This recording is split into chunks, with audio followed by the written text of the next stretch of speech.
Listen. Do you mind if I put my 2 cents in? No, honey, I don't mind. Call the police immediately.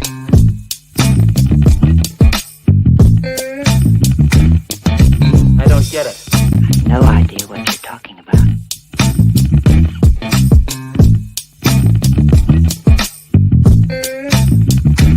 Yes?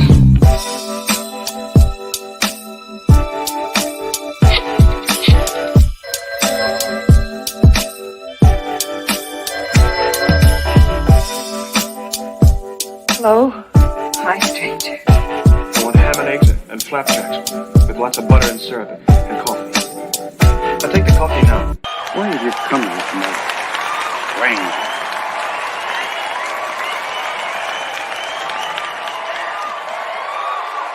Where's my dough? Good morning, good morning, good morning. Welcome to another Vibes and Stuff Live in the Morning. It's your host, Chuck Allen, with your host, Uncle Freezie, coming to you live on a Tuesday, February the 7th. Barbara Ones, how y'all doing this morning? How you doing this morning? Man, I'm good, man. How you doing, boss? Man, I am good.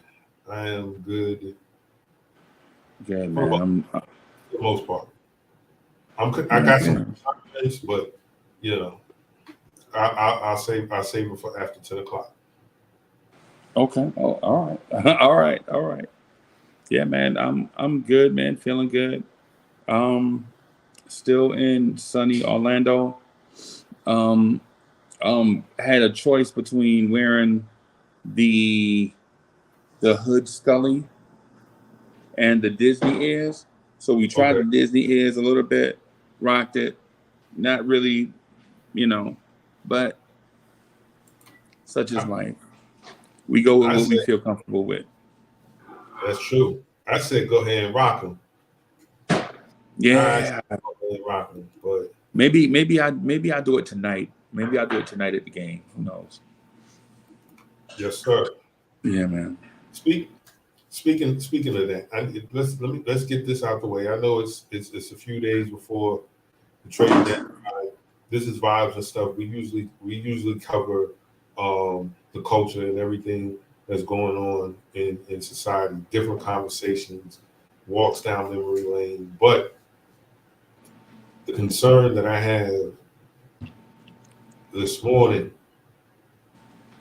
how do we improve our roster? Thank you, boss. I'm not for sure. I'd say just do something. If that's your intent. Now, if your intent has always been not to do anything, then don't do anything. And I know that is nebulous, like all over the place. But my thing is either do something or do nothing. You know what I'm saying? If you're gonna do something, do it. If you're not gonna do nothing, do the best nothing possible, basically. Right? But don't let nobody push you off of what you want to do. Right. Now, I heard something interesting this morning. The Knicks possibly targeting Jeremy Grant.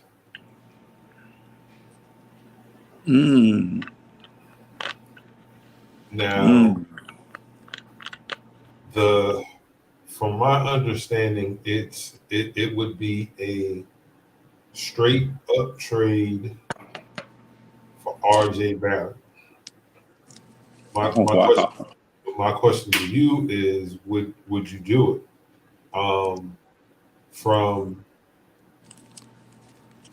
He's a natural small forward who can play the 4. Right. He's an excellent 3-point shooter, 42%. Okay. He has playmaking ability, but the main thing that he made his bones on, that got him the most recent contract, was his ability to play defense on multiple people, multiple positions. Right. Okay. The only concern with that is He turned out 112, 4 years, $112 million with Portland. Okay. Wow. So if you turn down a 4-year, $112 million extension, then that means you're looking for more money, right? Right.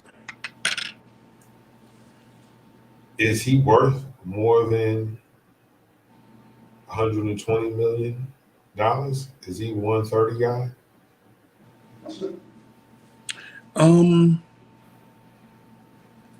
I don't know. It puts us in a tough spot, right? It puts us in a tough spot if you're the Knicks. If you're the Knicks, do you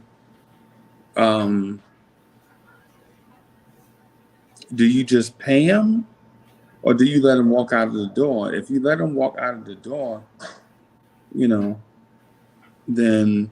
Jay Boogie, Ala Wise, White Falcon, what's good, y'all? Andrew College, what's good, man? We see y'all. Salute. Good morning. Good morning to y'all, man. Good morning. Yeah, do you I don't know. It puts us in a tough spot, right?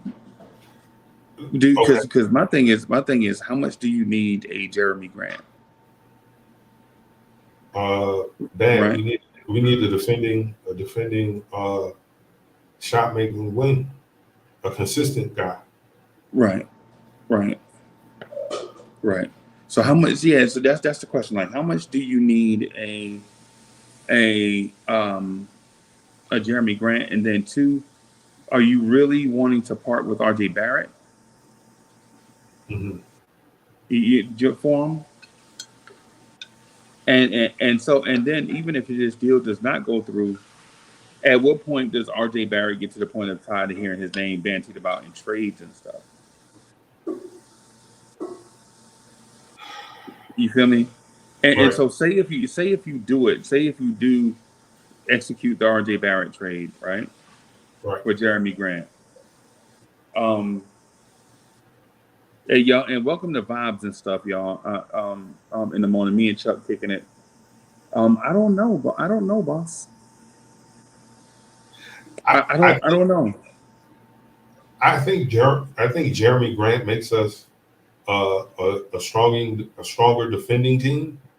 It also adds versatility because you can definitely stagger him with the second unit. He can play the 4. If they want to go to a smaller lineup with, let's just say, RJ's the only piece move, then you can go Jalen Brunson, Emmanuel Quickly, Quentin Grimes, Jeremy Grant, Julius Randle. Okay. Down the stretch, especially if they're playing that foul game, right? Now you have capable foul shooters at every position, right? Right. And you have 2 guys that can get their shot in the post. Okay. Right. So maybe a lineup like that, even with a lineup like that, you can spread the floor and give driving lanes to your guards like Quickly and Brunson, who takes advantage of getting into the paint and finishing it at the rim, or pulling up for a mid-range shot. So I think it could make us a better team. Is it a championship team? Because once you start committing that kind of money to a guy, you're looking to go the distance. Right.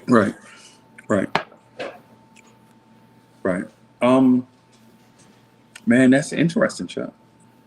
That's interesting. I ain't gonna lie to you. That's interesting. Hey, boss, I think I might be simulcasting on the wrong thing. I might be doing it on Blorange Tears. I think so. But we'll just go with it. We'll rock with it. We'll rock with it. We got the Blorange Tears crowd in the building. I'm sorry, y'all. My production skills are off because I'm trying to do everything from my phone. But salute to everybody that's here, and so we rocking with y'all, man. This is Vibes and Stuff live in the morning. So You know, we trying to do our thing. Chuck, let me ask you this, Chuck. What's in your cup?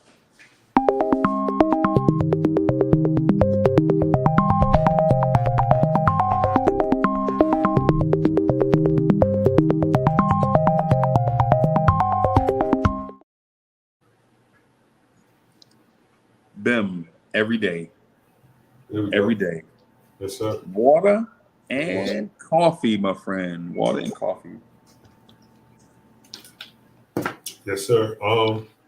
Salute to Miss Geraldine in the building. Andrew Collins J, White Falcon. Um, I guess it's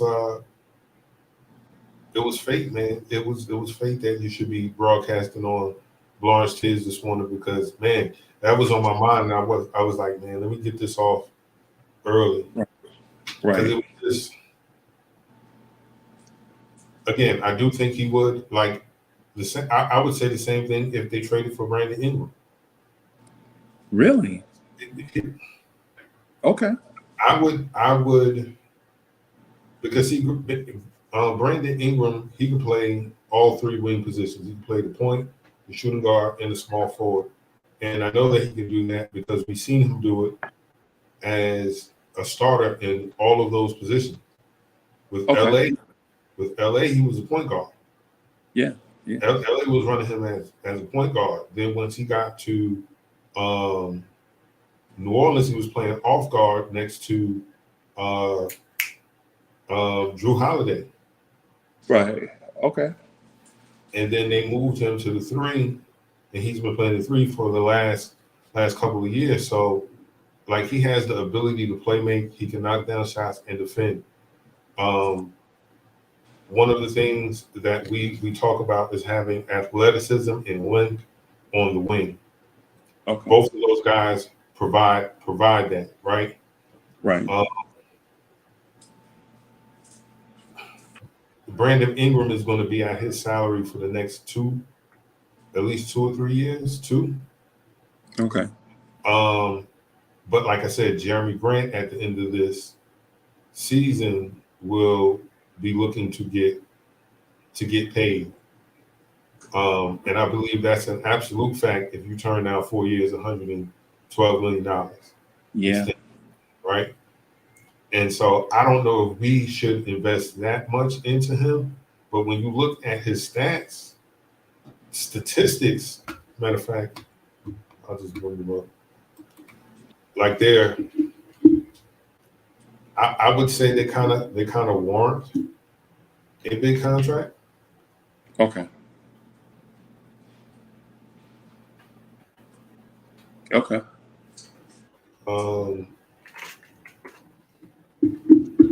Okay, let me go.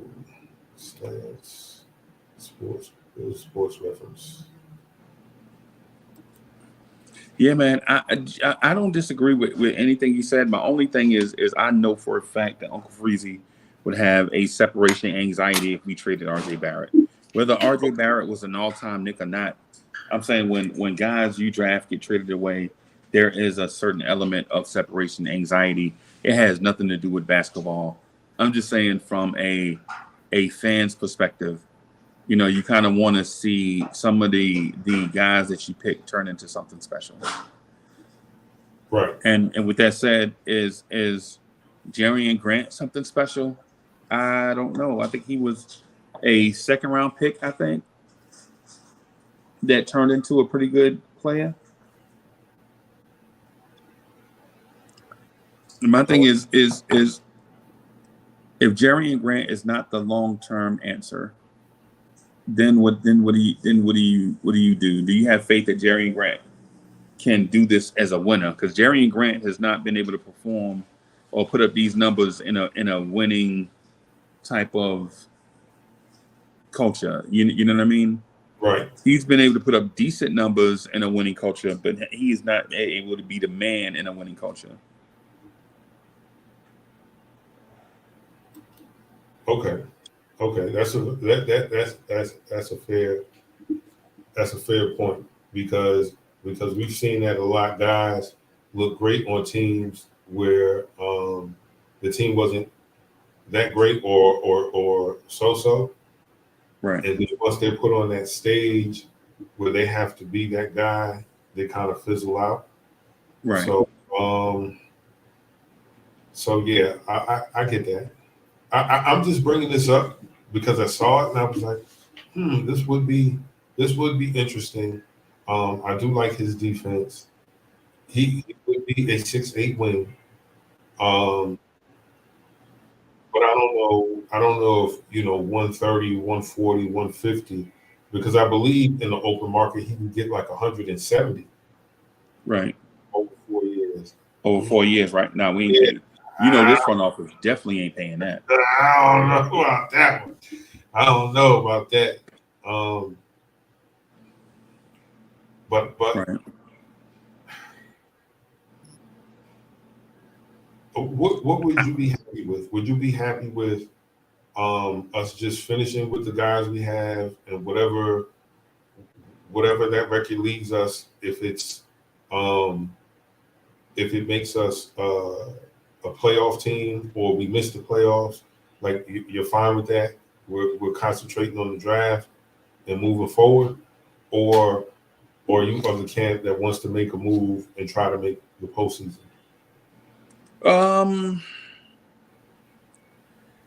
Ideally, I think the best case scenario for us is to be opportunist traders. Okay. Right. Look, because the thing about the Knicks, I heard somebody say it, and it sounded totally smart when I heard them say it. The Knicks are the rare team that needs to improve, that needs to take a step, but all their starters are average to above average, right? Mm-hmm. So ideally, you can improve every position in our starting five, right? But ideally, some guys in the starting five are better than others. Like you wouldn't want to upgrade Jalen Brunson because he's pretty good. He's above average. Right. He's good, right? But he's not right. great. But at the 2, you have a guy that's average with the arrow pointing up to being great one day. Okay. Right? And then RJ Barrett is average with the arrow pointing towards good. And Randall is very good, right? But he's probably at his peak. And Mitchell Robinson, for what he does, he's very good. Now, can you upgrade all those positions? Yes. Yes. But why would you? And so the thing is, when you want to upgrade your roster, you ask the question like, okay, if I want to improve the starting five, where do I begin? Well, we're in a weird spot that everybody in the starting five is pretty decent. Right. You know what I'm saying? I think the weak link maybe is Grimes, but it's only because Grimes doesn't have much NBA experience, and this time next year, Grimes will be pretty doggone good. Right. You feel me? And so it puts us in that spot where you're like, the starting unit for the most part is young. Like the oldest player is Randall at 28, but then you have 26, 25, 23, 22, right? So do you improve your bench? Well, the thing about our bench is you have young players on the bench, right? So you have Obi, Cam, Quickly, Deuce McBride, who's been looking really good here lately. Do you consolidate them and try to bring in a young stud player? Right? And so we're in that weird situation where Knicks fans like to call it purgatory, where you're just good enough to stay out of the lottery and make the playoffs, but you're not good enough to contend. So then, knowing that, do you grow organically and hope for the best, or do you consolidate? And consolidation is not a bad thing. We consolidate stuff in life all the time. Like say for instance, you're a bowler. you may take your old bowling balls and sell them so that they can pay for your brand new bowling ball, the one that you always wanted. You know what I'm saying? Or you might consolidate, you know, the old keyboards you bought, say in 2013 or 2012, you know what I'm saying, for a brand new keyboard that you've always wanted. Or you may do it with cars, whatever. And so when it comes to these commodities, these kids, you're like, I really like them and I don't want to let them go. But if I can get a newer, better version of them, then why not do it? Okay. My only consternation is should we be doing this at the trade deadline? Or is this a move you do in the off season? You know what I'm saying?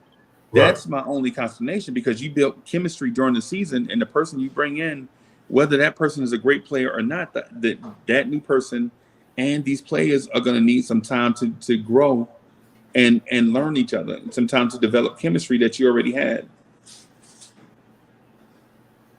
Okay. So ultimately, I guess what I'm saying is if I'm the Knicks, if I'm the Knicks, I go out and get, say, a rental, a hired gun that's used to it. You remember, like in those old westerns, like a dude used to go town to town, being the sheriff and cleaning up towns. He'd a hired gun. You know what I'm saying? Getting rid of all the cattle rustlers and all of that, and they give him the badge for a little while, and he clean up the town, and then next thing you know, he riding off in the sunset. I would maybe look at that type of experiment. Okay. Go get you a hired gun, man. Go and instead of Jeremy Grant, go get Doug McDermott, Josh Richardson. They're hired guns, bro. They've already played for a bunch of teams. And Dougie McBucket's already played in New York. So it's not like he's coming here learning a new culture. We got him in the Carmelo Anthony trade. Right. So why not explore that?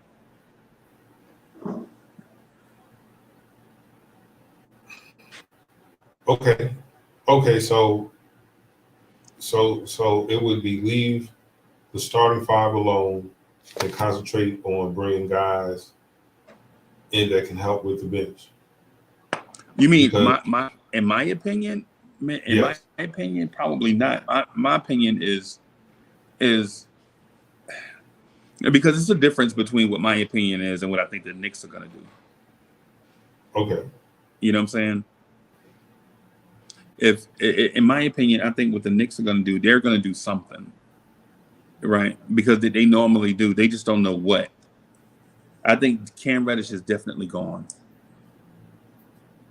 Cam is definitely gone. I think on a personal note, hey, shout out to the chat, man. Shout out to everybody in the chat, man.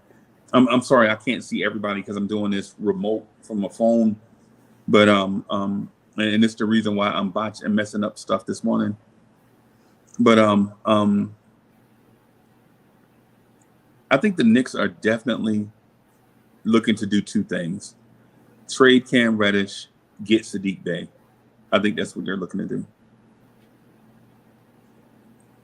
Right? Trade Cam Reddish, get Sadiq Bey. I think those are the moves. And if Toronto comes down on their price for OG Anunoby, then I think the Knicks will get back in that. But they're not. I can't see the Knicks giving up 3 unprotected picks for OG Anunoby. I can't see the Knicks giving up 2 unprotected picks and a protected pick for OG Anunoby. Right? I can't see the Knicks giving up 1 protected pick and 2 unprotected, or 1 unprotected pick and 2 protected picks first. Right? I think the Knicks are probably for OG Anunoby. They want to get in on OG. I think they want OG Anunoby bad, but I think they want to give up 3 unprotected first round picks for OG Anunoby. And you know the unprotected picks I'm talking about. The Washington pick that probably won't convey until 3 years from now. The Detroit first that won't convey. The Milwaukee first. You know what I'm saying? They know those picks are probably not going to convey. Right, so they'll look at giving up those, but they are not going to give up their own unprotected picks. No way. But I think they love. I think they love OG Anunoby though. I think they love the thought of OG Anunoby with Tom Thibodeau. I can see the allure. I can see where people like, yeah, this would work. Tom being a defensive minded coach. Okay, so you get OG. OG goes into. Go ahead. Also, just real quick, I think Derrick Rose is gone. Right. I don't know. I don't know what we can. I don't see a Derrick Rose to the Celtics as a move. Right, because you know what need does Boston have for a Derrick Rose? Right, it would definitely. A shout out to Greeny and everybody. You know what I'm saying? I would say that Derrick Rose is going one way or the other. I think if they can't trade him to Boston or say Dallas, I think Dallas is a destination for Derrick Rose. What do you get back? But what do you get back from Dallas that matches Derrick Rose's salary? And I know it's going to be something that Knicks fans don't want to hear. But the only thing Dallas can give you that matches Derrick Rose's salary, if you want to do right by him, if you want D Rose to win a championship, is Reggie Bullock and Frank Ntilikina. Oh no, heck no. Right. I'll take. Listen, I knew you were going to say it's either that or, and they're not going to give you Tim Hardaway Jr. because he's key to their rotation, and he is also a former Knick.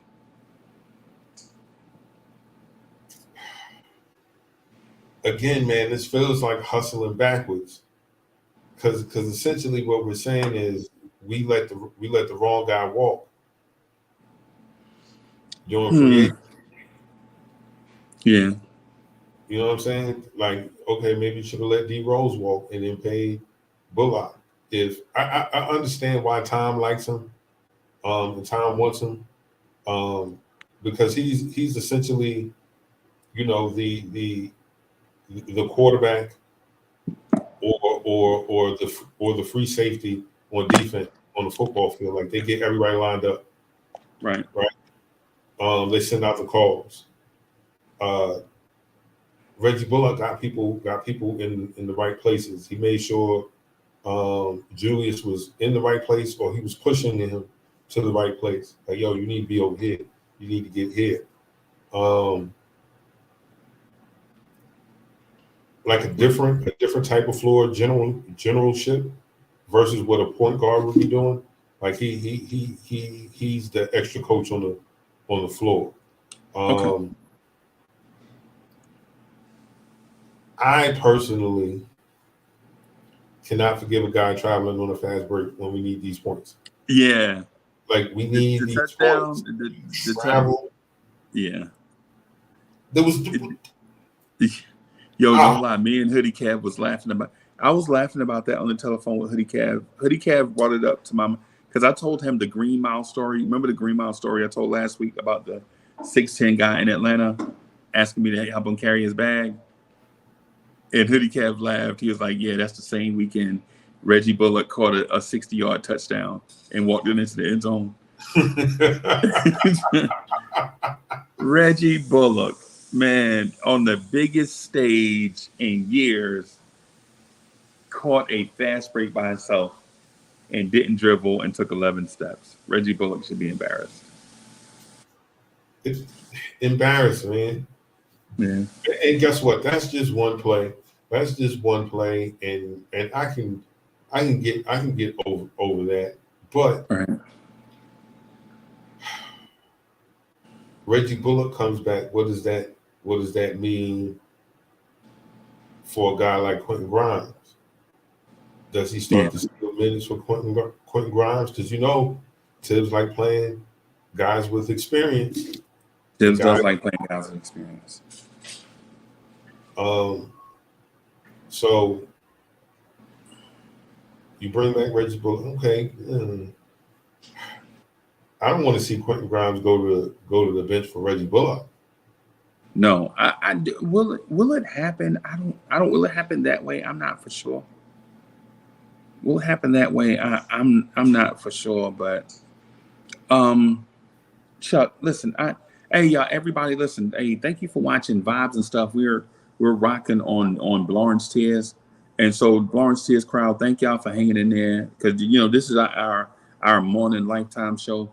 You know what I'm saying? Where we talk about everything. We're talking about the Knicks this morning. I didn't do this intentionally, but here we are. So, and I appreciate Chuck being patient with me. Appreciate the chat coming through. But I'm gonna still stick to the format just a teeny bit. Chuck, you mind if I hit you with a random thought? Let's do it. All right. Baby, you give me ice and fire. You're giving me wind and rain. You're some kind of butterfly. Baby, you give me midnight. You whip up my appetite. Don't leave me here high and dry. Oh man, love that song, bro. I ain't gonna lie to you. Yes. Love that song, man. Love that song. So Chuck, here's my random thought, man. What if the Knicks go big game hunting at the trade deadline? Ooh. What if Keith Turner? What if the Knicks go big game hunting? Can y'all imagine Leon Rose going after a big fish that might be out there? What if Leon Rose does pull off the Bradley Beal deal at the trade deadline? What if he does pull off the Zach LaVine deal at the trade deadline? Would we look at Leon Rose differently? What if Leon Rose does try to pull off a Brandon Ingram type deal? Right? Brandon Ingram can't lead the Pelicans, and they have a bunch of thirsty young wing players. They have his replacement in place already. Right? What if the Knicks are that third team in that Pelicans deal that helps give the compensation for OG Anunoby to the Pelicans, and we get Brandon Ingram? What if that happens? And so I know it's a random thought, right? I know it's a random thought, but the Knicks have been mighty quiet on the transaction front and building a championship contender. So instead of going out and getting a guy like Jeremy Grant, who is good, who may have reached his ceiling, why not go get Brandon Ingram, who still may have some upside left to obtain? Right? Right. Is Brandon Ingram going to be Jason Tatum? Probably not. No, probably not. But is he in that lineage? If he is he in that line of great Duke small forwards that come to the NBA and score? Yes. Yes. You know the Duke small forward lineage. You know Grant Hill, Jason Tatum, Brandon Ingram, RJ Barrett, Shane Battier's. You know the lineage of Duke small forwards, right? So it's like the North Carolina shooting guards, right?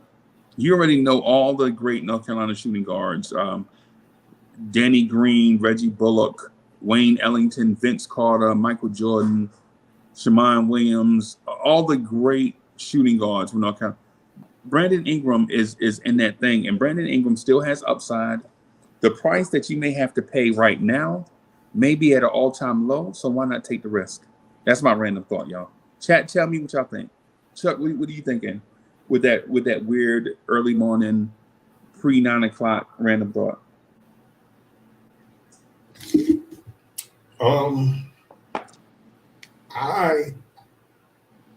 Of course, I would like us to go big game hunting, right?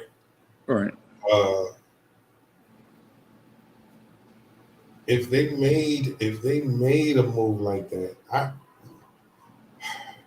first of all, I tip my hat to the front office for getting involved and getting something done, not just anything, but Right. something that can move the needle towards the championship, right? I thought you were gonna say that Mem song, "Move if you wanna, move if you want it, if you want it, if you wanna move if you want it." Yeah, shout out to Mems. But anyway, shout out to you for even knowing that. Shout out to you for knowing that, because when you mention the name Mims to a guy like me, all I know is this is why I'm hot. yeah. Mem's album was a sleeper, bro. But anyways, I digress. I digress. That album was better than lyrically the album. But anyways, lyrically the dude was really good. But you know, when you make mainstream commercial hits, if you need one of them commercial hit, you gotta right. You know, acquiesce to the Way. music. Yeah. For sure. Yeah. Sure. Yeah. I'm definitely I would definitely be down with a Brandon Ingram move. Okay, that goes through. I'm not sure if you said what would be the parts involved in that move. Because now once you make that move, what is the next move to kind of bolster that first move that you made? Because getting Brandon Ingram, yes, elevates our starting five, right? Yep. But what is the move? Because you have to give up something to get something. Is it just this? Is it players? It's easy. It's RJ Barrett to Toronto. It's OG to New Orleans, BI to us, RJ to Toronto. And then we supply the first round picks to get them to grease the wheels, so to speak. Okay, yeah, because we got those heavily protected picks. So yeah, we may as well move them for something, because by the time we get them, this regime's not going to be here. No. I like it. I know RJ fans is probably like, nah. And those who really like OG Anunoby are like, nah, we should get OG Anunoby. Are we saying that OG Anunoby is better than Brandon Ingram? I'm not saying that. No. I'm talking about to those that say that.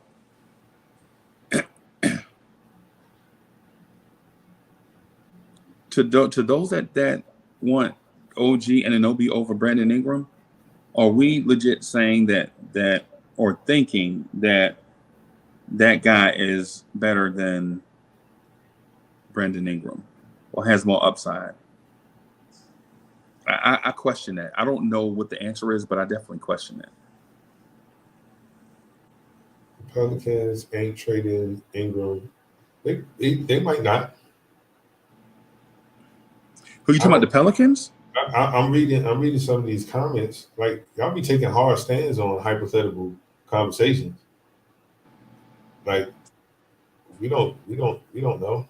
They have guys to replace Brandon Ingram, younger guys that they still don't have to pay yet. Right.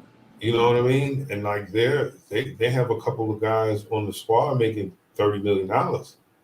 Yeah. And guys like Herb Jones and the point guard. What's the small point guard? The one we like. Oh, Alvarez. Yeah, these guys are undrafted and late draft picks, and they're going to have to start paying them. Herb Jones came out in the same draft as Miles McBride, so they have to make decisions. Right. Because if you lowball Herb Jones, he gone. Right. And then if you don't play him, you crazy. Right? Right. I mean, they have Trey Murphy and Herb Jones ready to slide into that spot right now. And I think it'll help them win. Right. Shout out to Jay Boogie. Yeah. Otherwise, it's Alvarado. So they're gonna have to start playing these guys. My fault. Yeah, yeah, yeah. They're gonna have to start paying these guys, man. Alvarado, Herb Jones, all these guys, bro. Jackson Hayes, all these guys, bro. Right.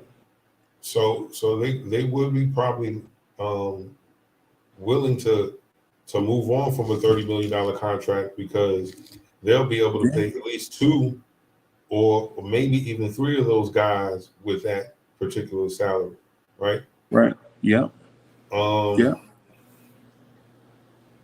so yeah, for us it would be come on, man. I think that gives us a legit um, big three right. or two in a strong possible if we're playing spades. Um, Yeah, we'll have two all-stars on the squad. yeah, Um, again, you'll have your rangy 6'8" wing that yeah, can knock it down and play defense and yeah, can play make, right? yeah. Um, and we've said that Jalen Brunson is amazing off ball. You know who can handle the Right. rock? Yeah. Brandon Ingram. And also Chuck, it gives you another edgy guy in Brandon Ingram. Like Yeah. it gives you another. Um, every time I think about the Knicks, I think this iteration of the Knicks, I think about the album from Heavy D, Peaceful Journey. Remember when Heavy D, after Heavy D, them had the tragic thing happen to the group where my man passed away, Trouble T. Roy, and Okay. they had fight in them, but they just didn't have the fight in them. You know, like deep down, you knew a fire was burning, but you know how Right. people get to that zen, that peaceful place. That's why I think the Knicks are right now. I think we in that zen place, and every now and then you'll see something from the bellows, bubble up. You know what I'm saying? I think that's where we are right now. I think Brandon Ingram is the opposite peaceful journey. I think Brandon Ingram is publican and bringing yo bum rush the show. You know what I'm saying? He on the edge of insanity. I think that's what we need, bro. So Okay. these teams like the team we lost to the Lakers. Down the stretch, there's no way the Lakers. Come on, man. Come on, man. Right. The Clippers, when the Clippers hit that three against us to send the game into overtime, come on. The Clippers hit a prayer at the buzzer. Right now, mind you, the Knicks hit a prayer before that, and Yeah.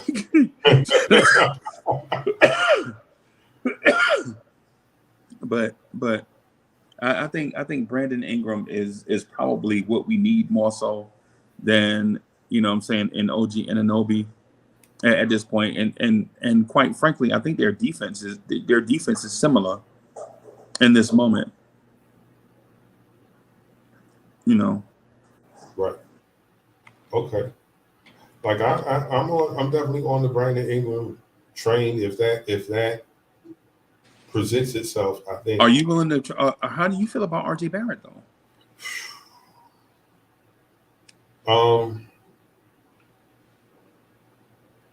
I've come around on RJ. When I started evaluating him fairly, because my expectations wouldn't allow me to fairly judge the progression of RJ Barrett because of the two guys that were drafted ahead of him, right? Yeah. So my expectation was like, okay, well, he's the third overall pick, so he should be within that class, right? Right. And unfortunately, he is not that. He's not that. He is not that. Could he get close to that? Maybe, but he's not that right now. So for a while, I was just, oh man, RJ's we blew that pick. But after seeing him grow some, RJ Barrett is a 3-level scorer. He's a hard worker. He's a great company guy. Yeah. I like his grit and determination. Yeah. He's not the fastest. Not the strongest, not the biggest, not the most biggest, agile, not the most athletic. but he wants to be that guy. Yeah. And the exclamation point for that was that dunk descended into overtime. Because the whole time I was like, yo, give up the ball. And then he saw that opening and took it. And yeah, I'm like, and he was fouled on that play and they didn't call it. Oh, and they didn't call it. They didn't call it at all. That game should have been over. Right then.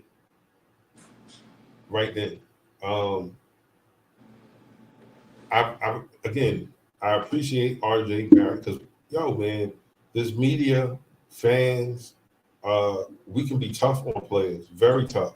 We don't have a problem speaking our mind and telling you what it is, unfiltered.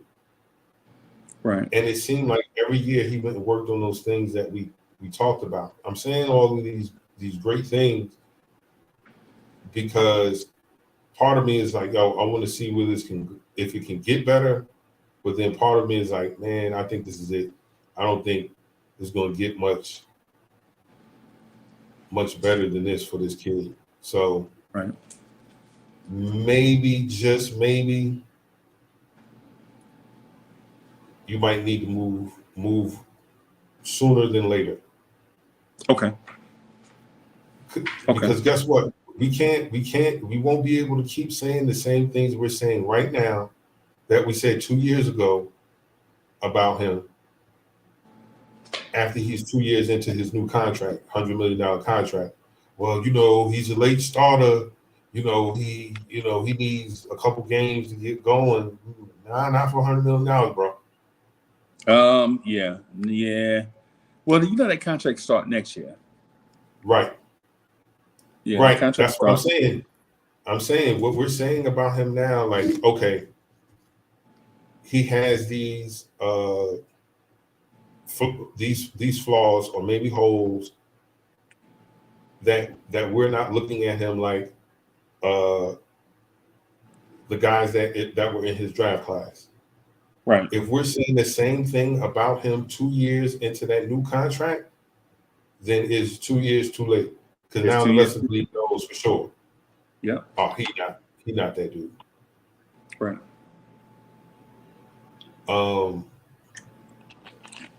But part of the reason why I see the thing about our thinking is we have to understand. Like one of the greatest movies ever and created was this movie called The Wizard of Oz, right? And the reason why the movie is great is not because graphically it was a wonder, but for the time it was the way that visually it was a wonder for the time that it came out, right?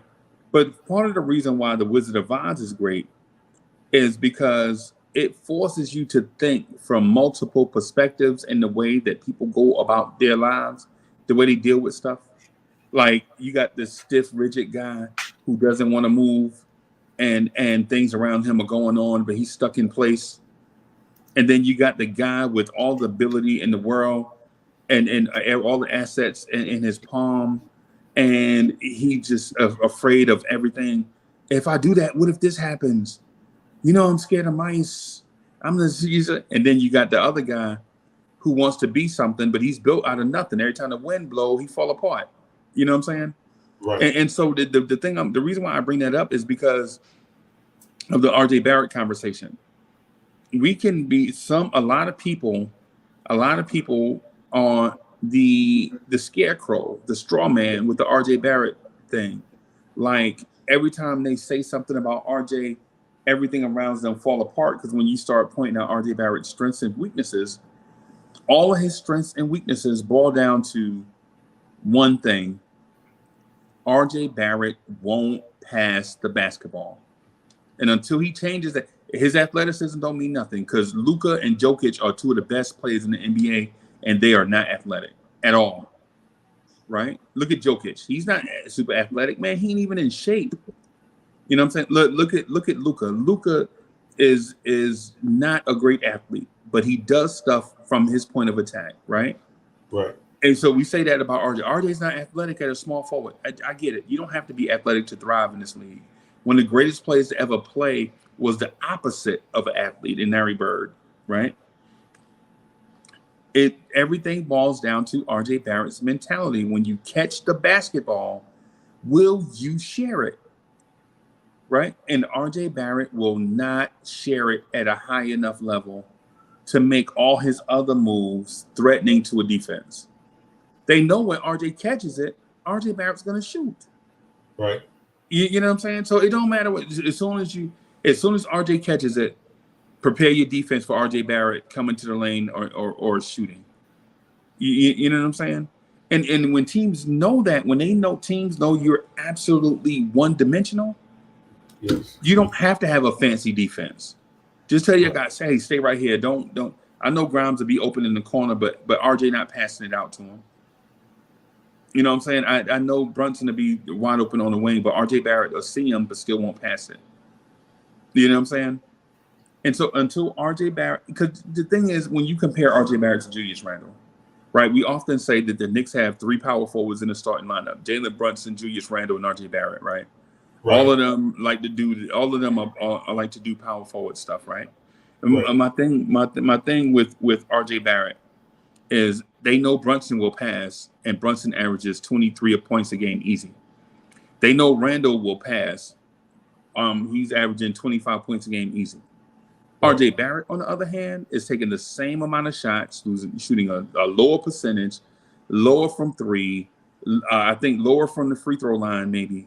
And teams know when he catches it, he ain't gonna pass. It's a struggle for RJ to score, right? Right.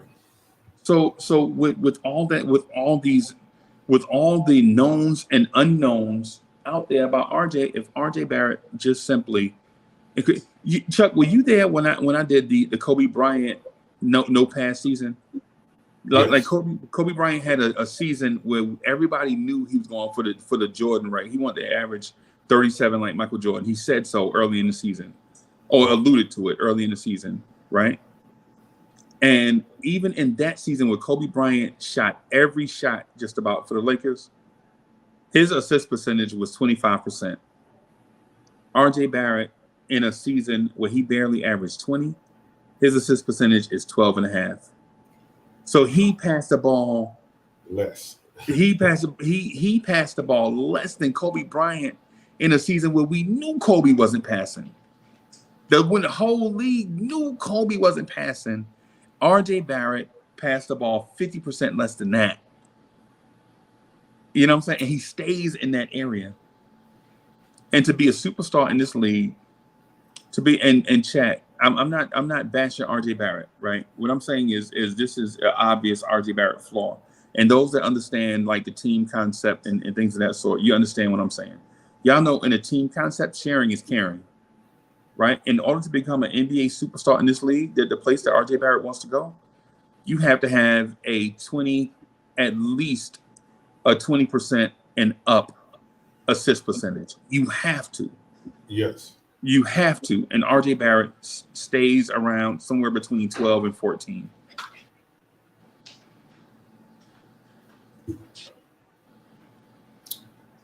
Okay. I want to say, part of that,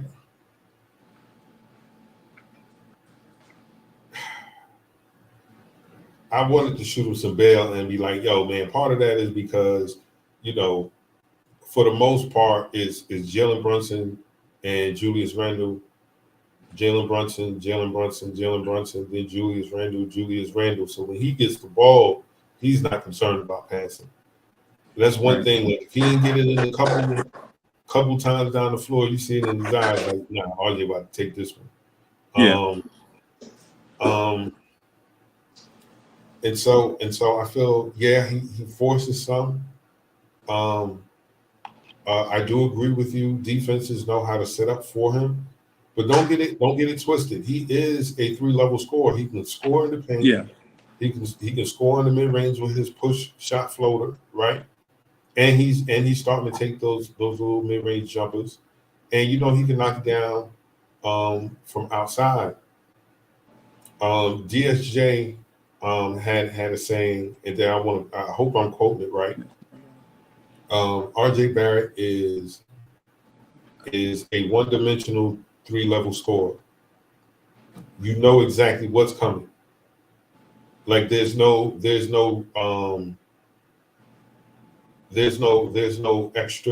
combination to any of his moves.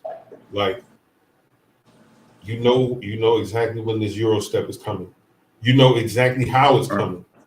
Right? You know once you force him to drive, he's going to throw it high off the backboard. That's his go-to move. Even if it hits the shot clock. Right? Right. Is this him not working on his game? Adding new wrinkles like you would see D Rose my fault. Like D Rose in the No, the thing is I'm not bashing. Listen, I know Greeny is upset with me, man, because he think I'm bashing RJ. I'm not, man. What I'm saying is RJ Barrett is not a bad NBA player, right? That's not what I'm saying. What I'm saying is the ascension to the next level does not depend on. Can you put that in the freezer for me? The ascension to the next level does not depend on more shots. To open up RJ Barrett's game, you have to pass the ball more. I'm saying that RJ Barrett should be more of a playmaker. This has nothing to do with me not liking RJ Barrett. Man, listen, it's 71 people in the chat, and I'm confident saying that I was an RJ Barrett fan before 100% of y'all. I knew who RJ Barrett was as a sophomore in high school after I read his story about how he lost the game to Chino Hills. When I read that story, I went on YouTube and I watched the RJ Barrett thing since he was a sophomore in high school. The Chino Hills team that had Onyeka Okongwu, LaMelo, LiAngelo, and Lonzo on it. And RJ Barrett was on that team by himself because the year before, Ben Simmons, D'Angelo Russell, and Joel Embiid had left the program. Right? Think about the names I said. They schedule a game when they have Joel Embiid, Ben Simmons, and D'Angelo Russell with RJ Barrett. All three leave the program, but Chino Hills is still on the schedule, so now it's just RJ Barrett. And RJ Barrett is a pimple-faced freshman. And he go up against them. RJ Barrett comes in the second half of that game and scores 37 points and goes to the free throw line to tie the game, and he missed the free throw and fell on the floor and started crying. When I heard that story of a 13-year-old kid, probably 14-year-old kid, falling to the floor and crying, I immediately thought about my sons and how high school sports can break your heart. You know what I'm saying? But how it make you better in the long run. You know what I'm saying? I was an RJ Barrett fan since then. You know what I'm saying? So I'm not bashing RJ, bro. I'm not bashing any Knicks. What I'm saying is RJ has some clear faults in his game, right? Determination is not a flaw. Determination is a strength. But what I'm saying be determined differently. Be determined to be determined and unselfish in helping your team win, right? There's a difference because, hey, Junior, that's my son just busting the door. Like, you wanna come in and say hey to the crowd, man? Are you the one that got this hat, man, for us? Yeah, what up for you guys? What's going on? Good morning. Good morning. Good morning. Energy.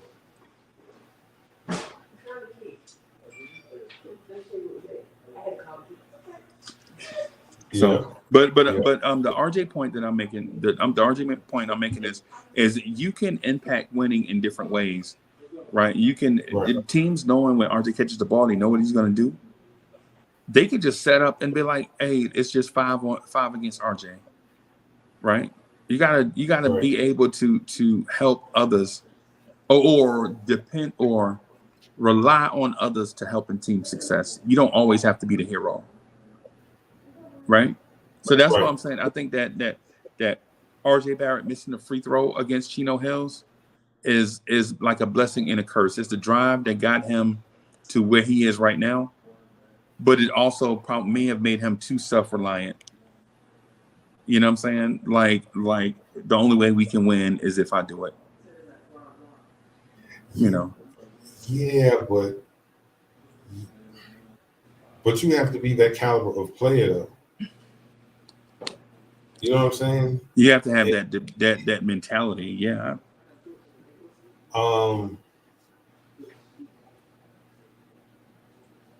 Listen, GSJ said something in the chat. You know, we're missing.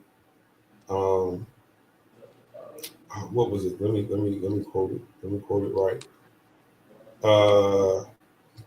And the problem is with the fans is no one comes up with solutions to improve the players on the roster. And well, for one, that's not our responsibility. That saying is weird. To improve the roster, that's not our job. You know what I'm saying? Like we don't have a direct impact on that. We can suggest like things in these conversations, but ultimately, this chat, me included, and millions of other Knicks fans are waiting on the front office to do that. And also just as important is we have these conversations all the time to kind of stretch away from like the saying the same thing over and over and over again. Chuck and I don't do that. We don't go on other people's shows, listen to what they have to say, and then come back and parakeet it here. You know what I'm saying? I respect Chuck and you know the way he goes about thinking about stuff. You know what I'm saying? Quite frankly, I think is refreshing to hear people with an original take on some stuff. You know, but you know, some people just like hearing the same stuff over and over. I'm not that type. So me either. That's why I'm not afraid. My hot take. I've thrown it in the typing chat, but not over the virtual chat where you can see me. I thought that we could have if they don't make a move for a superstar, if there's none to necessarily be had. My idea was the contracts that you're trying to get rid of anyway, the D Roses, the Evan Fournier, even Hartenstein. I would package them with one of those protected first round picks and see if I could get Ben Simmons. Why would you do that, Chuck? That doesn't make any sense. We already have a point guard. Ben Simmons don't shoot. Yeah. Right. He's 6'10". I would be playing him at center. Because Julius Randle 101 and down low is a problem. Right? You add a guy like Ben Simmons. Ben Simmons at center would provide you all of the things that you would want to see from our younger centers in Mitchell Robinson and Jericho Sims. When they get the ball, they're looking to give that ball up immediately. Neither one of those guys ever look at the rim. One thing that you can't say about Ben Simmons, he has a post game, he has a hook shot, he has a floater. So that is an offensive threat. Okay. Now, that kind of double trouble in the paint will lead guys. You cannot double team Julius Randle. That center is not going to be fast enough or athletic enough to stay with Ben Simmons. The only other person that could probably do it is probably Bam Mitchell and Robinson. and Mitchell And we Robinson. have Mitch. Yeah, And we got Mitch. Mitch. And we got Mitch, right? Yep. I'm not a big fan of Hartenstein. That's why I'm suggesting the move, because Hartenstein would go in that trade. Mitch, because he is hurt a lot, Mitch would be the second guy, and you can rotate him and Sims in and out, however you choose. But you will get a all defensive team guy in your starting lineup. Okay. You can get a multiple time all-star. If for any reason JB has to miss a significant amount of time, you can always play him at the point again. Yeah. And start Mitch or start Sims at center. And you have a capable veteran to run your show. Now, is he the most ideal person to go out there and get? No, but he's somebody that you get absolutely cheap because they don't want him there, and you'll be doing something different. If it doesn't work, you always move him. And to say no, you can't move him. Russell Westbrook got traded 3 times. Yeah. I feel like, Chuck, I ain't gonna lie to you. I feel like a Ben Simmons trade wouldn't be bad for us. I just feel like I don't want to pay him all that money, and I don't know what his emotional and mental health is. Of course. Right? Yes. Right. What is Ben Simmons' emotional health?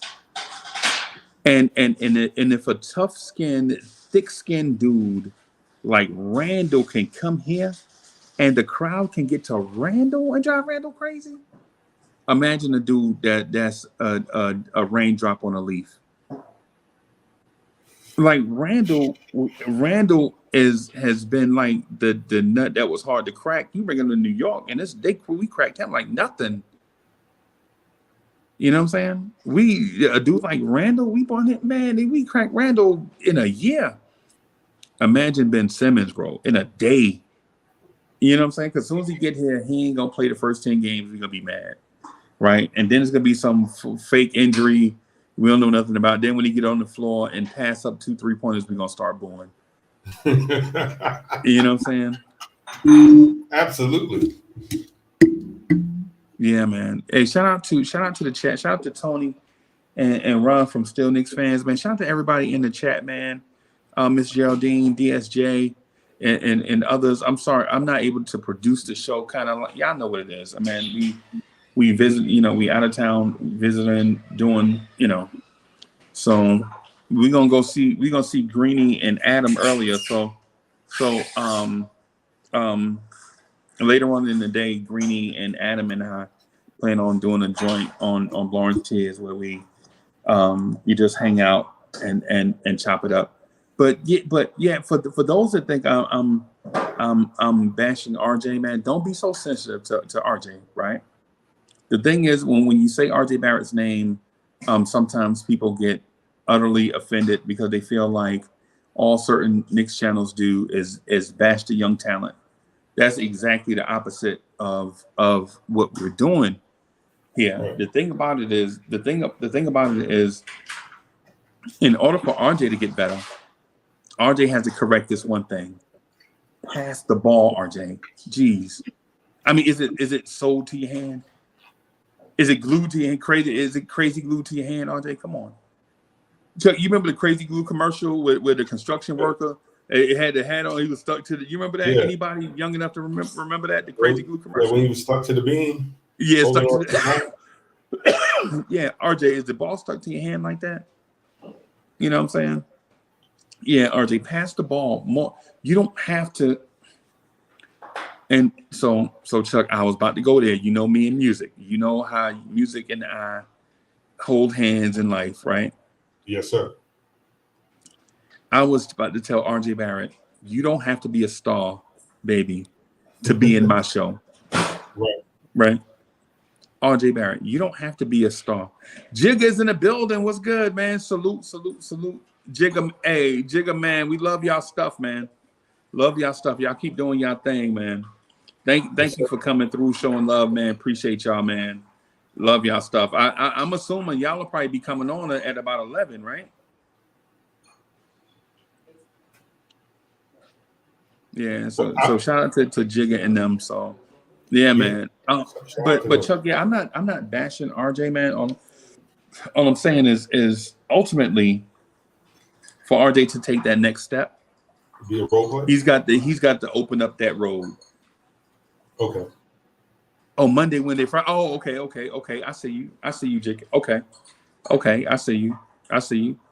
Shout out to y'all anyway. How about that? Monday, Wednesdays, and Fridays. Shout out to y'all anyway. Yeah, man. So yeah, you're man. saying that RJ needs to be more of a role player Me? than the man. I'm saying pass the ball, bro. Okay. I'm not saying take less shots. I'm not saying take less shots. I'm not saying be less assertive, but I'm saying, instead of being a cab driver, be a cab driver and an airline pilot. Be a cab driver, a airline pilot, a train engineer. You still in charge. You still driving, right? But now you moving people in different ways. That's all I'm saying. RJ, you could be a bus driver, RJ. You don't have to be just a cab driver. You could be an airline pilot, train engineer. You could be you can move. You can be the captain of a ship. You still moving people. You just moving people in different ways, RJ Barrett. You know what I'm saying? Like we know when RJ Barrett catches that ball, he's going to the lane. And I know that's what Tibbs wants him to do. But you don't have to just drive the lane and throw up a brick. You can drive the lane and hit Jericho Sims with a pocket pass for a layup or something. You can hit Grimes in the corner for a three, right? You can hit Randall at the top of the key. You know what I'm saying? For a three. And I know people don't like to hear that, but you can get the result in different ways. It doesn't have to be a RJ Barrett made basket in order for you to get 2 points. Okay. So I'm not mad at that. I'm not mad at that. Do more of the little things, right? Yeah, man. Pass the ball. Yeah. Okay. Yeah. Okay. Your assist will set up your offense. By you passing the ball, it will make it easier for you to score. Okay. Yeah. Be more of a threat. The dude, Quentin Grimes' man. As soon as he see you going to the ring, Quentin Grimes' man is leaving Grimes and coming to swat your shot. Meanwhile, Quentin Grimes is in the corner smoking a cigarette. you know what I'm saying? Right. I mean, yeah. Okay. That's all I'm saying. I'm not bashing the baby. Who does that? You know what I'm saying? What I'm saying is just diversify your offense, man. Even Michael Jordan averaged 5 rebounds and 5 assists with all the points Jordan scored. Even LeBron is about to be the all-time leading scorer in NBA history. And even LeBron, at that high level, with all the eyes of the defense on him, even LeBron averaged 6 assists. Even Russell Westbrook, when Russell Westbrook got the ball, he was going to the lane. He wanted to dunk every possession. But even 2 seasons, he averaged 10 assists. You know what I'm saying? If you want to get to that, if you want to have your name mentioned with those guys, bro, you got to be able to be a willing passer, bro. Okay.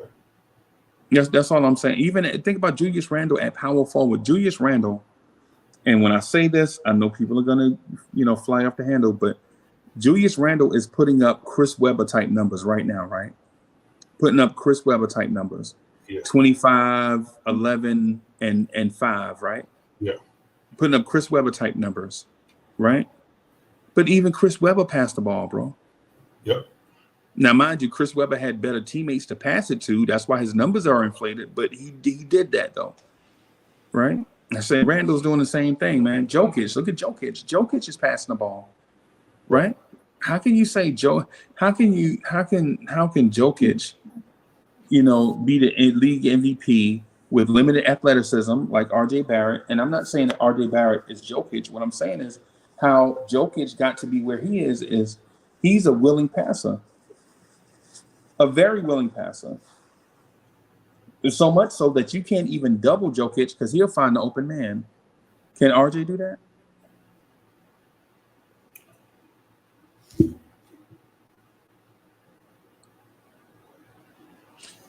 Man, Yeah, I think Wiz is in the building. Salute, Wiz. Yeah, I think he can. I think he can.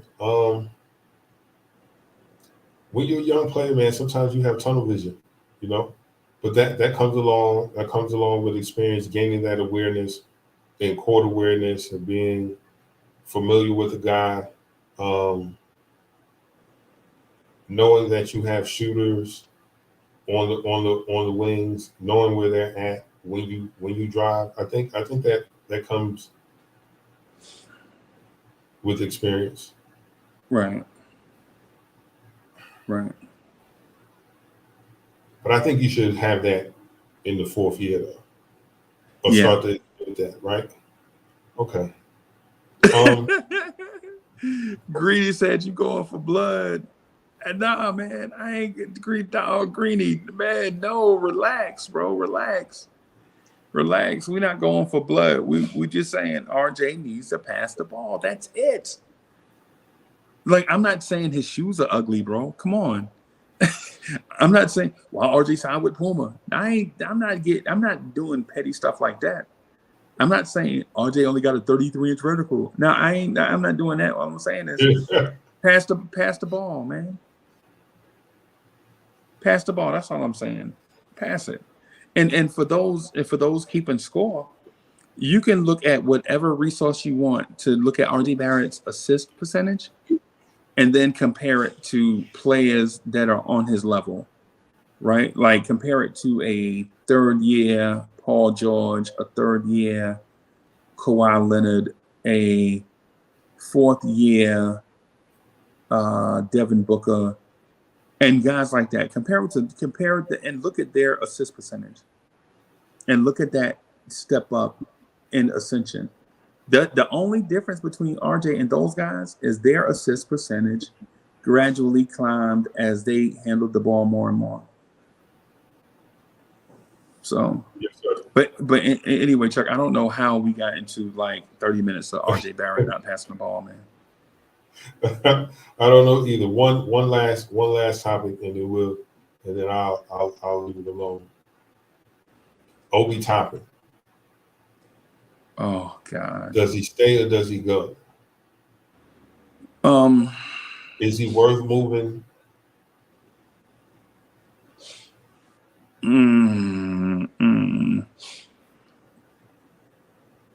What's the word on Obi? Let me play the word, and that'll give me like some time to think about that. Okay. I'm gonna play the word, and then we'll give our word on Obi. I wish I knew how much I miss. I know that we're all screwed. When we play our roles and ignore the problems.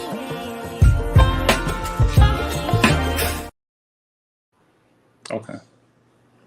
All right. So I don't know, Chuck. What do you think? What do you have on Obi, bro? I don't dislike Obi Toppin. I know that there's a large percent of the fan base that believes, he's being held back, and our coach doesn't know how to use him. I think there's some truth to Tibbs not utilizing him to his strength. Right. Obi Toppin was a lethal pick and roll guy in college. That is why he drew so many Amari Stoudemire comparisons. Right. Even if you weren't going to play him, a whole lot of minutes. The minutes that you did play him, you should have put him in better positions. You should have definitely had a pass first point guard on your second unit to make him the feature of the second unit. Especially if you're drafting a guy.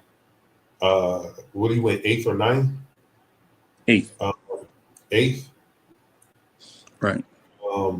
You know he wasn't going to start.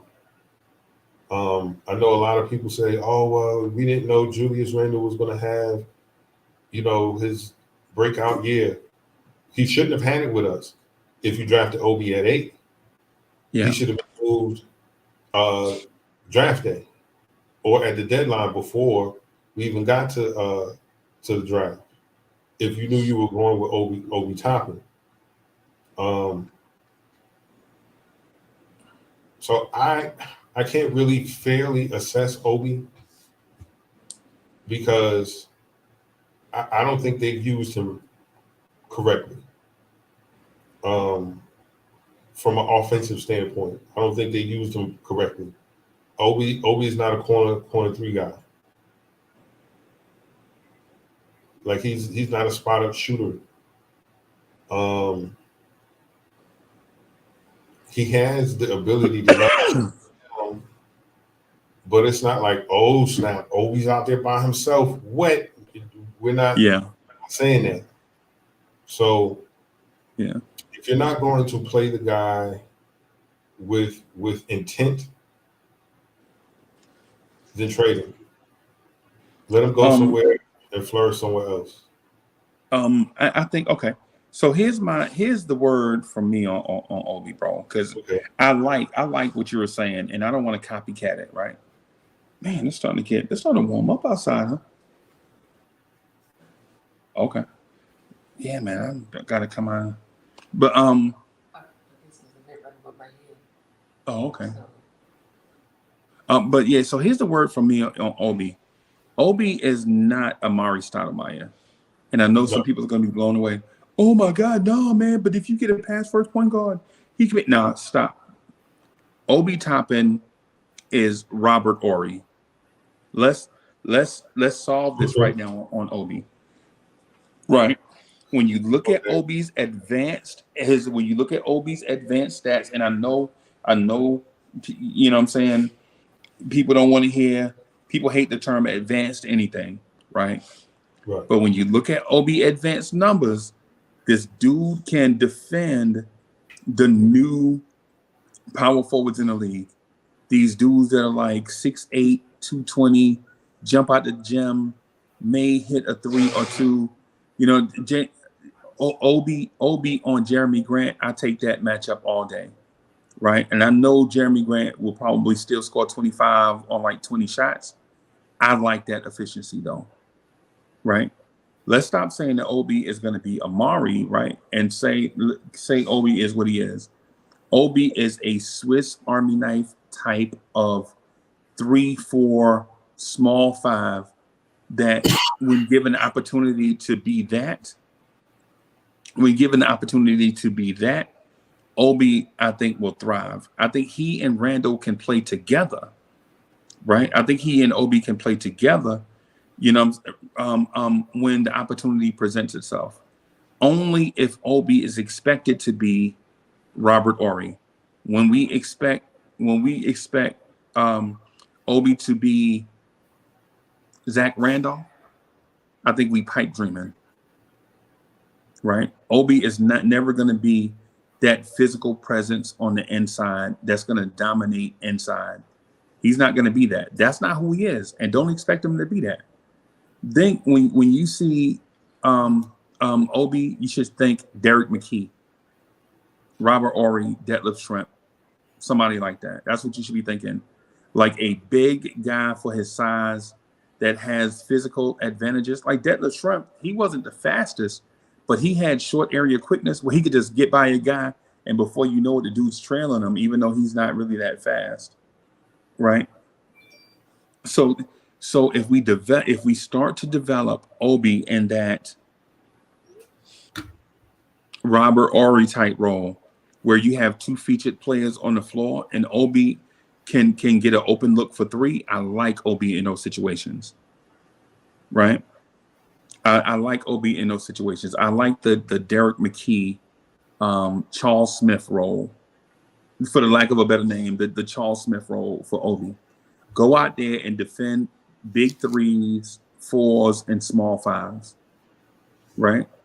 Okay. I like that type of thing with Obi, right? But Obi has to embrace that, right? Obi has to embrace that. Be that guy. Be that Charles Smith, Derek McKee, Robert Ory. I'm trying to think of another player, a more recent player. Darvin Ham. No, maybe I was thinking more like a Tayshaun Prince, but Tayshaun Prince is a better defender and a better, and you know, somebody like that. Listen, Obi, your job when we play Brooklyn, your job is to go out there and D up Kevin Durant. And I know Kevin Durant is going to roast you, right? I know this. But who doesn't get roasted by Kevin Durant? We don't want to get Julius Randle in foul trouble, right? Go out there and do that. And when that ball comes down, how you stay on the floor is knocking down them threes. If you're not knocking down them threes and not playing good defense, you're not going to be out here, right? That's just what it is. I'm trying to think of a modern version, kind of like the role the championship Toronto Raptors had put Pascal Siakam in. Okay. Right, go out here and guard these big wing players so Kawhi don't get in foul trouble. But then Pascal Siakam started scoring. You know, so he started eating and became Pascal Siakam. Ultimately, if that happens with Obi, man, listen, who would be mad? Who would be mad if a big 3-and-D wing turns into a NBA All-Star? Nobody could be mad at that, right? Right. My thing is just because we drafted Obi 8, we think that Obi should be put up Randall type numbers. Obi's not built for that, man. He's not built. He can't even knock off. He can't even chip away at the minutes that Randall's getting. Right? If there were games where we saw Randall get 32 minutes and Obi got all the other minutes and was on the floor, if it was like say Randall playing 32, Obi playing 25 or something because he played the 3, 4, and 5, then I'd be okay with the Randall and Obi conversation. But Obi can't even chip away minutes from Randall, right? So the whole thing about Julius Randle should have been this, and Obi, a very good 2-time NBA All-Star, should have been shipped out of here just so that Obi can play, makes no sense in my mind. Because by now, you'd have seen some more stuff. So, ultimately what I'm saying is, in terms of me, the word on Obi is that start to develop him into that guy. And if he don't like it, he can just leave. But you can't just say, I'm going to take some of RJ's minutes, some of Randall's minutes, some of Mitch's minutes, and give them to Obi so that Obi can develop. Nah, come on, bro. We're going to chip away at those 3 young players' minutes so that Obi can develop? Nah, I just can't see it. I can't see it. I can't see it either. And this is the thing. When I've used this before. If he was that dude, he would have taken his spot. Right. The Joker, who everyone loves to use as, we can find the Joker in the second round. The Joker did go in the second round, and he came off the bench the first year and a half. Yep. The middle of that second year, it was like, "Hey, Nurkic, see ya." And Nurkic was a 20 and 10 guy. Nurkic could play. Yep. He could play, and they was like, "Nope, we're going with him. Get you out of here." They have not done that. He has not shown anything other than the 40-something point game that he had towards the end of the season. Yeah. The best players will rise to the top, and cause a wonderful headache for organizations. Like Kenny Burke, keep rising to the top. Right. Man, I remember combing my hair, getting ready for school when that song used to come on Kiss FM in the mornings. In the mornings, we used to listen to the Kiss morning show over WBLS, and I know some old school fans in the chat will appreciate that.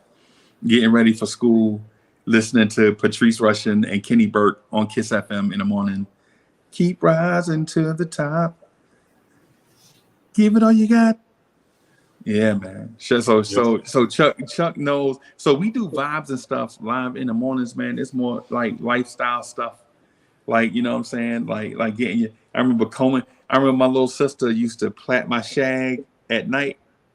You know what I'm saying? And then in the mornings I'd take it loose and comb that thing out. Boy, you couldn't tell me I wasn't the sixth member of the Force MDs. You couldn't tell me that I wasn't singing Tender Love. Yeah, man. Word. Yeah, man.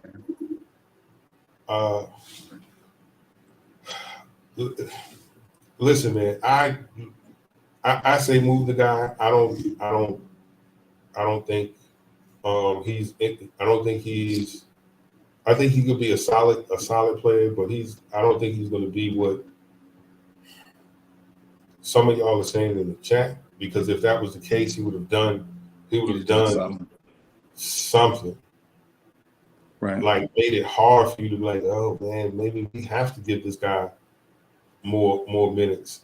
And this hype, in my opinion, reminds me of that summer league game where we saw Kenny Wooten put something off the backboard, and everyone was like, "Yo, we got to play." Amari.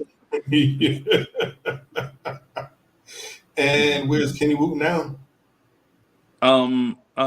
He working in a cubicle for me. He keep asking me if he can work from home, but he not dependable working from home. You talking about Kenny Wooten, right? Former Knicks, Westchester? Yeah. He keep asking me to work from home, but no, I ain't letting that dude work from home. He got to come into the office, bro. Right. So I think. Go ahead. No, go ahead, boss. No. All I was going to say, man. Listen, and I know. Hey, man, that's disrespectful, man. Obi is more than a Kenny Wooten, and I'm sure he is. Right. If he got more touches, yeah, maybe things would be different. But y'all have to understand this office have hitched their wagon to Julius Randle and Jalen Brunson. Okay. I can't even really say RJ Barrett, because if the right deal comes along, he's gonna go. Right. So Obi getting more or getting it ain't gonna happen. And Jericho Sims showed his why he's expendable. Right. Jericho Sims came into play fine at power forward. He didn't add anything offensively, right? But from a defensive standpoint, right. You know what I mean? So he doesn't have lockdown defense like a Sean Marion. Like if he was more Sean Marion, then it would be like, okay, he's being miscast, and this is how we have to use him. Right. Chuck, I would say this about Obi. Yes, just sir. allow him. I say keep him and allow him to develop into Jeremy Grant. Okay. Because ultimately, Obi Toppin at his finest will be that Jeremy Grant type player. Okay. He'll never be a Randall. You know what I'm saying? And who is more agile? I say Obi. Who is more athletic? I say Obi. Who has a better shot profile? I say Obi, even though Jeremy Grant is killing it from three right now. It took him 9 years to get there, right? It took him 9 years or 8 years, however, 8 years to get there, 7 years, whatever it is. I say, man, keep Obi develop him into that Robert Ory, Jeremy Grant type road. Of course, Jeremy Grant is a better offensive player than Robert Ory. You know what I'm saying? But who was more clutch? Big Shot Bob. That's how he get a name like that. That's how you get a name like that, right? So ultimately, man, I say keep Obi, but you know, things are what they are with Obi, and that's the word from me on Obi. Okay. All right. So we should keep most of these young guys, pay them their second contracts, and develop them into the guys that we need. Yeah, because the other option is expensive. Trade the guys away from Brandon Ingram. Okay. Again, the reason I bring Obi up because his name has been floating around for several weeks and getting louder as we get closer to the deadline. I know some of the names that you would like to see as the backup power forward if we move him. You know, like Beef Stew. What was the other guy you said? Sadiq Bey. Sadiq Bey. Yeah, I only do that Sadiq Bey deal if I'm getting Beef Stew. Right. I love Beef Stew, bro. Man, listen. I love Isaiah Stewart, bro. I think Isaiah Stewart is a Knick. But I think Isaiah Stewart plays like a traditional Knick. The dude is, when he come on the floor, it's 100% energy for the time he on the floor, and when he leaves the floor, it don't matter if he play for 6 minutes straight or 10 minutes straight. When he leave the floor, he is exhausted, bro. That break that he get, he deserve it, because for a dude to be 6'9" or whatever he is, bro. That dude plays. Man, listen, that dude plays hard, bro. And quite honestly, I think that's what we. The dude, I know if we get Beef Stew, it's the end of the Hartenstein, Jericho Sims era. I understand that. But I like Jericho Sims, and Jericho Sims plays hard too and under control. Yes. Beef Stew plays hard, and he's like a demolition ball. So it's not always pretty, but dudes are second guessing themselves when coming to the rim. Because they like, is he gonna block my shot or is he gonna break my arm? You know what I'm saying? So it's like one of them type scenarios, and you don't wish injuries on anybody. Right. But yeah, man, you're thinking like, man, this kid Beef Stew. You remember the night LeBron elbowed him and cut him, and he looked at himself and he was bleeding or whatever. Yeah. And he wanted to choke LeBron's tongue out. Yeah. Bro, we don't have that type of play on the Knicks, bro. We get foul hard and we complain to the refs. But there's a reason. You remember we had this conversation off air. This team is full of company men. These aren't guys that are going to jump out of the line. They ain't going to get too crazy. Like, and this is no disrespect to Julius Randle, but Julius Randle more of a whiner than an aggressive type like Beef Stew, right? I think that's because he's being corralled. I think Julius Randle wilding out is not new to the Knicks, bro. He's been that day one. I think the Knicks though do the corralling. Like, they don't want drama. They don't want guys that are edgy. The Knicks generally want guys that are gonna be good morning. Upstairs. He wanted the rooms upstairs. Working. I'm sorry, y'all. Yeah, and so East Blue Drew, I agree with you. We need a mad dog type player, man. We need that guy that come in and be like, the reckless abandoned guy. That's the reason why I like the Beef Stew deal. If you ask me, if I could have one player at the trade deadline, just one, I would do a Cam Reddish and something for Isaiah Stewart. Right. And then whatever else happens. To me, I think we need that infusion of, like, when Joel Embiid is going crazy, like doing all this stuff, Isaiah Stewart will check him immediately. Like you get an and one against Hartenstein, and Hartenstein is doing the smirky stuff. And Hartenstein is funny, and he's not soft, but Hartenstein is definitely. I like Hartenstein's personality on a team, bro. Yes. Ever since I saw Randall was trying to dunk, and Isaiah Hartenstein was trying to pat him on the butt while he was dunking, I was like, "That's the type of dude you need on your. That's the type of dude you need on your team, bro." Well, it sounds like Hartenstein needs to be the Theo Pinson and not taking up valuable minutes on the floor. It sounds like what you're saying. Yeah, I